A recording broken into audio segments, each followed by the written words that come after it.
কোন একটা নির্বাচনে বিএনপির মতো এত বড় দল, এশিয়া মহাদেশের শ্রেষ্ঠ সংগঠন, তাকে বাদ দিয়ে তারা পরপর দুটাতে নির্বাচন তারা করেছে। করে তারা স্বৈরাচারী কায়দায় এককভাবে গায়ের জন্য তারা ক্ষমতা দখল করে চেপে আছে। এরপরে তারা ছাত্রছাত্রীকে মেরে আজকে আপনারা জানেন, আমি সংক্ষেপ করতে চাই কারণ বক্তব্য দিতে করবো না। আজকে যে কোনোভাবে হোক তারা ক্ষমতার থেকে সরে গেছে, পালিয়ে গেছে এক ধরনের। গতকালকে আমরা আজকে চাই না।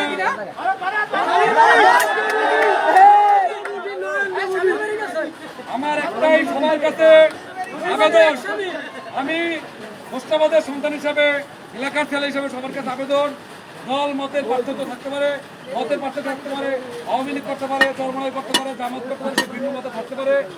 দয়া করে কোনো ব্যক্তির উপরে, কোনো প্রতিষ্ঠানের উপরে কেউ কোনো ধরনের হামলা, কোনো ধরনের নাশকতা কেউ করতে যাবেন না, ঠিক আছে? বিএনপি একটা সুশৃঙ্খল দল, আমরা সুশৃঙ্খল ঐক্যবদ্ধভাবে পরবর্তীতে চিন্তা করব কিভাবে আমরা সামনে আগাবো সাধারণ জনগণের।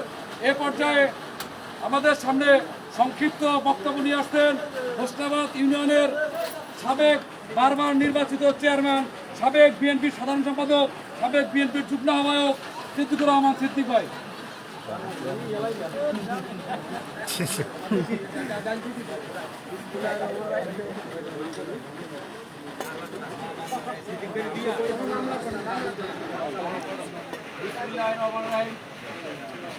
আজকের শেখ হাসিনা পতনের আজকের যে পদসভা, এইটা কিন্তু আমরা কোনোদিন আশা করি নাই। আল্লাহর হুকুম ছাড়া গাছের পাতাও লড়ে না।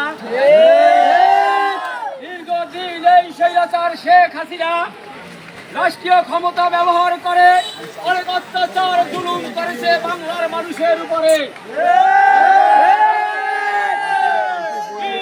জামাত সরকার বিরোধী লোকজনের উপরে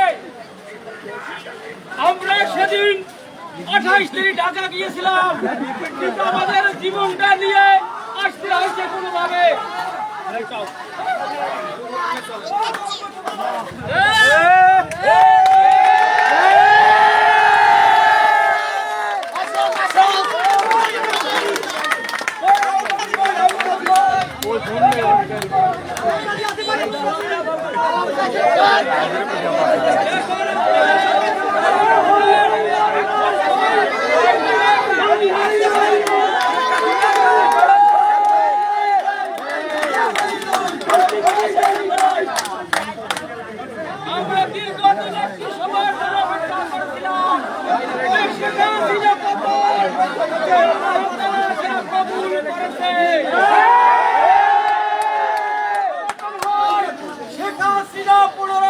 শাসন করার পরে পালিয়ে যাবে কর্মের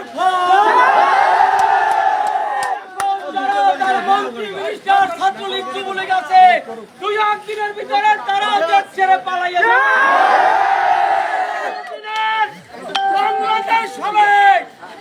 বাংলাদেশ হবে তারেক রহমানের, বাংলাদেশ হবে বিএনপির, আগামীতে বাংলাদেশ হবে জনগণের।